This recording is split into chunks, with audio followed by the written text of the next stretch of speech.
I stood inside the old First Parish Church in Cambridge, finalizing plans for my wedding. The historic building had this quiet, comforting warmth about it. Sunlight filtered through the stained glass windows, casting soft colors onto the wooden pews that had held over a century's worth of stories.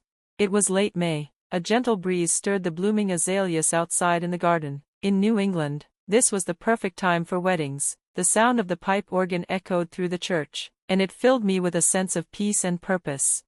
"Are you sure this is the right venue?" the church coordinator asked me, looking concerned. It was a fair question. Our wedding budget was $25,000, less than half the average in the area. But Nathan and I had agreed early on, paying down his student loans mattered more than splurging on one day. "Yes," I replied with a smile, "it's perfect for us." Our reception would be at the nearby Harvest restaurant, intimate and charming, with enough room for 50 close friends and colleagues. The soft lighting and brick walls made it feel special without being over the top. Nathan and I were just starting our careers. I worked in a biology lab at Harvard, and he was doing research on new treatments at MIT. Together we made $175,000 a year, not a small amount, but not enough to justify a lavish wedding with our loan obligations. Still, this felt right. It was honest. It was us. That night, I came home to a very different scene. My sister Vanessa and her fiancé James were sitting in the living room, flipping through catalogs filled with designer gowns and luxury wedding packages. James worked as an executive at a major pharmaceutical company, pulling in over $400,000 a year. "Look at this resort," Vanessa beamed, spreading out a glossy brochure. Their wedding budget was $150,000, fully paid for by James's wealthy family. They were planning a 200-guest affair with a champagne tower, caviar, and a world-renowned chef. Mom's eyes sparkled as Vanessa detailed every extravagant plan. Our parents had invested most of their $500,000 retirement savings into her future, but when my wedding came up, their expressions turned cold. "You're getting married in some cheap church?" Mom snapped. "I can't show my face to my friends."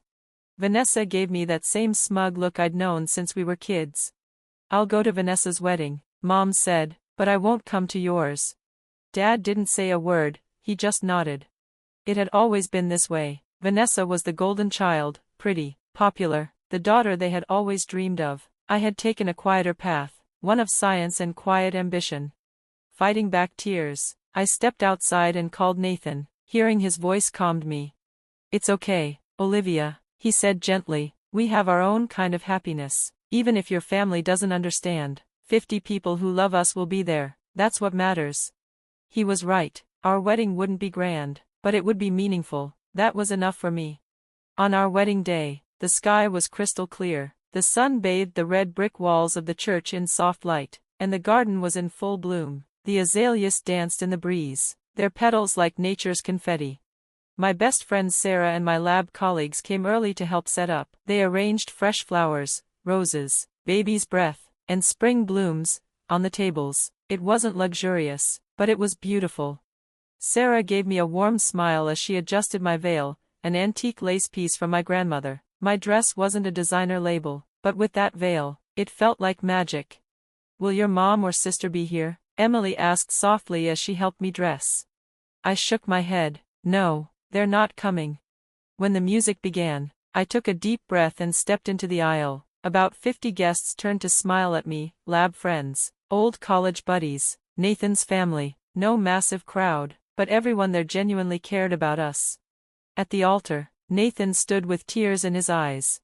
"Olivia," he said, his voice clear and strong, "meeting you was the greatest miracle of my life. We may not have wealth, but let's be honest, supportive, and grateful, always." His words brought tears to my eyes. The stained glass light wrapped around us like a quiet blessing. For a moment, I glanced at the empty family seats, but instead of sadness, I felt a deep thankfulness for everyone who had come. After the ceremony, we walked over to the Harvest restaurant for the reception. The aroma of clam chowder filled the room, and guests laughed over glasses of wine and shared memories. Then came someone I hadn't expected, Thomas Walker, a well-known name in the pharmaceutical world and someone interested in my research. "Dar. Miller," he greeted me with a warm smile. That was a beautiful ceremony, simple, sincere, truly touching. I was honored to witness it. His kind words brought a lump to my throat. But then his expression shifted. He hesitated. Where are your parents and sister? Are they unwell? A hush fell over our small group. No one had known the truth until then. I smiled faintly and moved the conversation forward. Later, as dessert was being served, Boston cream pie and seasonal fruits, Thomas suddenly stopped mid-bite, staring at his phone. He turned to me, his face serious. Miller. I'm sorry, but I need to show you this. He held up his phone. It was an Instagram post from Vanessa, shared just 30 minutes earlier. She was posing in a luxury boutique, surrounded by designer bags and gowns. Too embarrassed to attend my sister's cheap wedding, I wouldn't want my friends to see such a modest setup. Real celebs will understand, right? Our parents had liked the post. For a moment, I felt my stomach drop, but then, I looked around at the room, my friends laughing, my new in-laws toasting, my husband beaming beside me. They were my real family now. And in that moment, I knew, this was happiness, not money, not image, just love, sincerity, and the people who truly show up. Even during the event, Mother had said, the real celebration will be Vanessa's wedding. The room went quiet. I took a deep breath and said calmly, my family refused to come to my wedding. They said it was embarrassing. The guests gasped. Everyone had believed they were absent due to illness. Thomas stood up with a serious face. I'm sorry, I have to handle something urgent. He pulled out his phone and started making calls. Mr. President, I'm afraid we need to reconsider our $50 million deal with the Richardson family due to ethical concerns. Executives joined a video call. Thomas was already writing an email. Due to serious ethical issues, we're reviewing all relationships with the Richardson family. Actions that ignore basic human values have no place in our business. Within minutes, calls flooded into James's company. What did you do? James screamed at my sister on the phone. Our reputation is ruined. Then my sister called our mother, crying, Mom, James is furious, help. Panic hit the family like a wave. They rushed to the wedding venue. I calmly sipped champagne. Nathan held my hand. The room was quiet but tense. Thomas returned and bowed. I apologize for the scene. I smiled gently. No, thank you for speaking the truth. Suddenly, the doors burst open. My family stormed in. Clearly shaken. My mother's makeup was smeared. Vanessa looked pale and scared. Olivia, please, Mother begged. James's company is in trouble. Help us. My sister sobbed. Please, big sister, my engagement might be cancelled. The guests watched in stunned silence. I raised my glass. Please sit down. It's rude to cause a scene. They sat, shaken. My sister whispered through tears, it's all falling apart. I said quietly, isn't this the result of mocking my wedding online? Thomas stood up. This is a serious ethical matter, not just a family issue. He showed my sister's post, cheap wedding, can't show it to my friends. It had likes from our parents. This post has already affected their business, Thomas said.